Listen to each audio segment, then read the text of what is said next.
Warangal Nalgonda Khammam graduates ఎన్నికలు graduates MLC ఎన్నికలు కొనసాగుతున్నాయి. మనం ఇప్పుడు సూర్యాపేట లైబ్రరీ ముందున్నాం, లైబ్రరీ ముందలున్నాం. ఇక్కడ చాలా మంది చదువుకుంటున్నారు. ఒకసారి చూడొచ్చు, అటువైపు కూడా చూడొచ్చు. చాలా మంది విద్యార్థులు పోటీ పరీక్షలకు ప్రిపేర్ అవుతున్నారు. లక్షల మంది ప్రిపేర్ అవుతున్నారు. వీళ్ళకి సంబంధించిన సమస్యలు చాలా ఉన్నాయి, గ్రాడ్యుయేట్ సంబంధించి పట్టభద్రుల సమస్యలు. అయితే ఇదే ఎన్నికల సందర్భంగా ఇక్కడ ఒక అన్న ఉన్నారు. అన్న, ఏం చదువుతారు మీరు? ఏంటి చదువుతారు? నాది ఎంఎస్సీ బీఈడి అయిపోయింది ఉస్మానియా యూనివర్సిటీలో. ప్రస్తుతం గవర్నమెంట్ జాబ్స్ ప్రిపేర్ అవుతున్నాను. మన గురుకులాలకు సంబంధించిన దాంట్లో 1:2 పీజీలో సెలెక్ట్ అయ్యి చివరి నిమిషంలో వాళ్ళు డిసైడింగ్ ఆర్డర్ లో పోస్టులు భర్తీ చేయలేకపోవడం వల్ల కూడా నా ఉద్యోగ అవకాశాన్ని కోల్పోవడం జరిగింది. ఇదే విషయంలో అశోక్ సార్ కావచ్చు, మేమందరం కలిసి మన ధర్నా చౌక్ ధర్నా కూడా చేయడం జరిగింది. అయినా కూడా ప్రభుత్వం నుంచి ఎటువంటి స్పందన రాలేదు. కాబట్టి రానున్న ఉమ్మడి నల్గొండ, వరంగల్, ఖమ్మం పట్టభద్రుల ఎన్నికల్లో అశోక్ సార్ని అందరం కలిసి భారీ మెజార్టీతో గెలిపించాలని ఒక నిర్ణయానికి వచ్చినాం. రేపు జరగబోయే ఎలక్షన్స్ లో కూడా అశోక్ సార్కి మా యొక్క మద్దతును తెలియజేస్తామని తెలియజేస్తాం. పట్టభద్రులకు ఐక్యత వస్తుంది అనుకోవచ్చా ఈ ఎన్నికల్లో? కంపల్సరీ వస్తుందన్న. ఇదే గత పట్టభద్రుల ఎమ్మెల్సీ ఎలక్షన్ లో చూసుకుంటే తీన్మార్ మల్లన్న అనే వ్యక్తి స్వతంత్రంగా పోటీ చేస్తే దాదాపు విజయ అవకాశాల వరకు వచ్చిండు. ఇప్పుడు అశోక్ సార్ కూడా జనాల నిరుద్యోగులలో చాలా ఉంది. ఇప్పుడు అశోక్ సార్ గెలిస్తే మా యొక్క నిరుద్యోగులకు న్యాయం జరుగుతుందనే నమ్మకం బలంగా ఉంది. కాబట్టి అశోక్ సార్ కూడా రేపు గెలవకపోవచ్చు, కంపల్సరీ గెలుస్తాడు కూడా.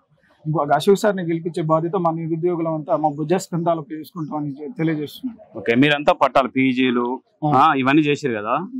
అయితే ఇప్పుడు ఈ ఎన్నికల్లో, పట్టభద్రుల ఎన్నికల్లో రాజకీయ నాయకులంతా మోపవుతున్నారు. ఎట్లా చూడాలి? మీరంతా పీజీ చేసారు, వాళ్ళు 10th ఇంటర్ చదివి డిగ్రీలు చదివి వాళ్ళు వచ్చిన వాళ్ళు, మీకంటే వాళ్ళు తక్కువ క్వాలిఫికేషన్ వాళ్ళే ఎన్నికల్లో గ్రాడ్యుయేట్ ఎన్నికల్లో పోటీ చేస్తున్నారు.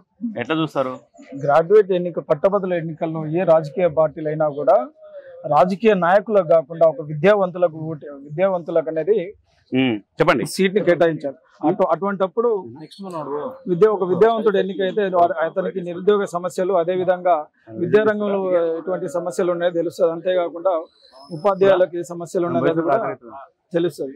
ఓకే ఓకే, అంటే ఈసారి రిజల్ట్ పట్టభద్రులు వాళ్ళ సత్తా ఏందో చాటుతారు అనుకోవచ్చా? కంపల్సరీ 100% చాటుతాం. అశోక్ సార్ని భారీ మెజార్టీతో గెలిపిస్తాం. ఓకే, అంటే చెప్తున్నారా మీరు? ఇప్పుడు మీరు గ్రాడ్యుయేట్స్, మీకు ఓటు ఉంది కదా మీకు? మా దాదాపు మా విలేజ్ ఒక 50 ఓట్లు ఉంటాయి. 50 ఓట్లు ఉన్నాయి. మీతో పాటు కొంతమందికి ఇన్ఫర్మేషన్ ఇవ్వటం ఇవంతా చెప్తున్నారా? సమాచారం ఆల్రెడీ సోషల్ మీడియా వేదికగా సమాచారం చేరవేస్తున్నాను. రేపటి రోజు ఇంకా 2-3 రోజుల తర్వాత అశోక్ సార్ నామినేషన్ వేసిన తర్వాత ప్రజాక్షేత్రంలో కూడా దిగి ప్రత్యక్షంగా ప్రచారాన్ని కూడా దిగి. రైట్, అంటే ఇది వీరి అభిప్రాయం. సూర్యాపేటలో ఉన్నట్టుగా పట్టభద్రుల అభిప్రాయం ఇది. వరంగల్, నల్గొండ, ఖమ్మం పట్టభద్రుల ఎమ్మెల్సీ ఎన్నికలు కొనసాగుతున్నాయి. ఒక పక్క నామినేషన్ల ప్రక్రియ కూడా కొనసాగుతుంది. మనం ఇప్పుడు సూర్యాపేట లైబ్రరీలో ఉన్నాం. చూడండి ఎట్లా చదువుకుంటున్నారు.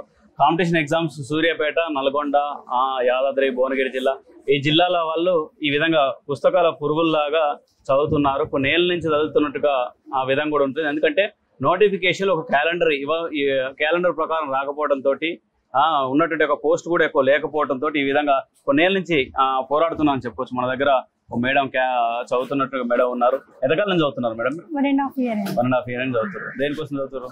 Group 2. ఓకే, ఇప్పుడు ఎమ్మెల్సీ ఎన్నికలు కొనసాగుతున్నాయి. అందులో ఒక పక్క రాజకీయ నాయకులు, మరో పక్క విద్యావేత్తలు కూడా ఇందులో పోటీ పడుతున్నారు. ఎట్లా చూడొచ్చు అంటే ఈ గ్రాడ్యుయేట్ ఎన్నికల్లో, ఎమ్మెల్సీ ఎన్నికల్లో రాజకీయ నాయకులు ఇందులో అవసరాన్ని భావిస్తున్నారా? రాజకీయ నాయకులని కాదు కానీ విద్యార్థుల బాధల గురించి తెలుసుకునే వ్యక్తి అయితే కరెక్ట్ గా ఉంటాడు కదా. ఓకే, వాళ్ళకి తెలుసా రాజకీయ నాయకులకు విద్యార్థుల సమస్య తెలుస్తాయి అనుకోవచ్చా? అలాంటి అంత అవేర్నెస్ ఉందనుకుంటున్నారా మీరు? భావిస్తారు అట్లా? అలా అని ఏం లేదు కానీ నాకు తెలిసి అయితే అశోక్ గారు అయితే పర్ఫెక్ట్ అని నాకు అనిపిస్తుంది. ఆయన అయితే ఆమరణ నిరాహార దీక్ష కూడా చేశారు కదా. అవును. ఓకే, డిఎస్సి కోసం, గురుకుల కోసం, అవునవును, జియో 46 కోసం కూడా చేస్తున్నారు కదా.